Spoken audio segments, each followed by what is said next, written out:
Le petit chaperon rouge. Il était une fois une fillette qui reçut pour son anniversaire un manteau rouge. Elle l'aima tellement qu'elle ne le quitta plus. Depuis ce jour, tout le monde l'appelait le petit chaperon rouge.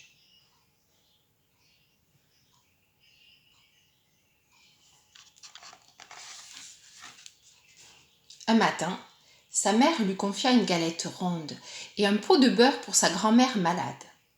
Sautillant de ci, de là, le petit chaperon s'en alla à travers le bois. Quand, à la croisée des chemins, elle rencontra un loup qui avait très faim. Rusé, le loup proposa au petit chaperon un jeu amusant. Chacun devait emprunter un sentier, et le premier arrivé chez la grand-mère serait le gagnant. La petite fille accepta volontiers.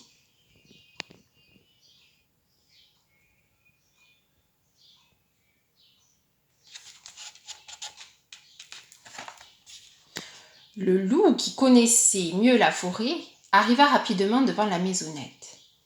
Il tira la chevillette, la bobinette tomba et la porte s'ouvrit. Voyant la grand-mère sur son lit, il n'en fit qu'une bouchée, puis il enfila chemise de nuit et bonnet en attendant la suite de son déjeuner. Le petit chaperon arriva à son tour. Elle tira la chevillette, la bobinette tomba, la porte s'ouvrit. Le loup, caché sous les couvertures, l'invita à venir près de lui.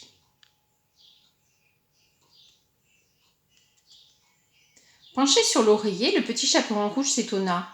« Mère grand, que tu as de grandes oreilles. C'est pour mieux t'entendre, mon enfant.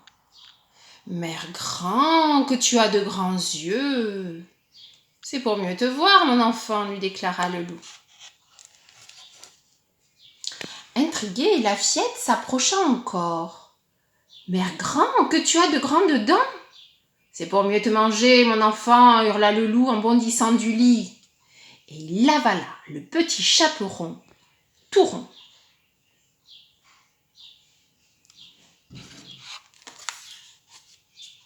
Le loup, repu, s'endormit en poussant de bruyants ronflements. Un chasseur, surpris par autant de bruit, entra dans la chaumière, voir comment allait la grand-mère.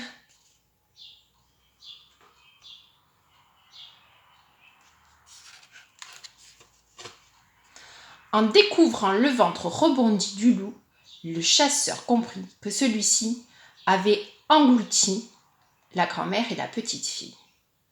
Il ouvrit l'animal et les deux purent en sortir. Le petit chaperon plaça alors de lourdes pierres dans le ventre du loup. Elle le recousit et elle se jura de ne plus jamais faire confiance à un parfait inconnu.